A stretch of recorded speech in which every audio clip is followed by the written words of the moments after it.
কিছু শিক্ষিত দালাল, কিছু মুনাফিক আমাদের বাংলাদেশটা নষ্ট করে দিচ্ছে, নষ্ট করে দিল।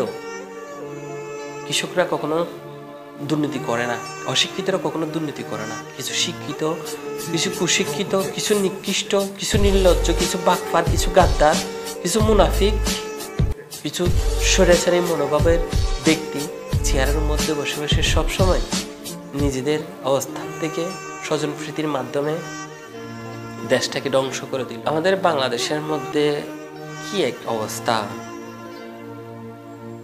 54 বছর পরেই বাংলাদেশের নির্বাচনী ব্যবস্থা এখনো সমাধান হলো না।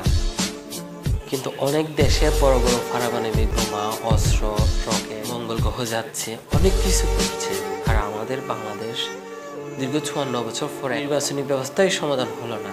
কি অবস্থা! কিছু শিক্ষিত দালাল, কিছু মুনাফিক আমাদের বাংলাদেশটা নষ্ট করে দিচ্ছে, নষ্ট করে দিল। কৃষকরা কখনো দুর্নীতি করে না, অশিক্ষিতরা কখনো দুর্নীতি করে না। কিছু শিক্ষিত, কিছু কুশিক্ষিত, কিছু নিকৃষ্ট, কিছু নির্লজ্জ, কিছু বাকফার, কিছু গাদ্দার, কিছু মুনাফিক, কিছু স্বৈরাচারী মনোভাবের ব্যক্তি চেয়ারের মধ্যে বসে বসে সবসময় নিজেদের অবস্থান থেকে স্বজনপ্রীতির মাধ্যমে দেশটাকে ধ্বংস করে দিল। কেউ চেয়ারের মায়া ছাড়তে চায় না, চেয়ারে থাকতে থাকতে পাগল হয়ে যায়।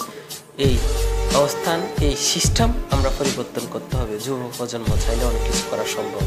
সবার অবস্থান থেকে প্রতিবাদ করব, নিজেকে পরিবর্তন করব, দেশকে পরিবর্তন করব, আমিও পরিবর্তন হব। ধন্যবাদ। আসসালামু আলাইকুম।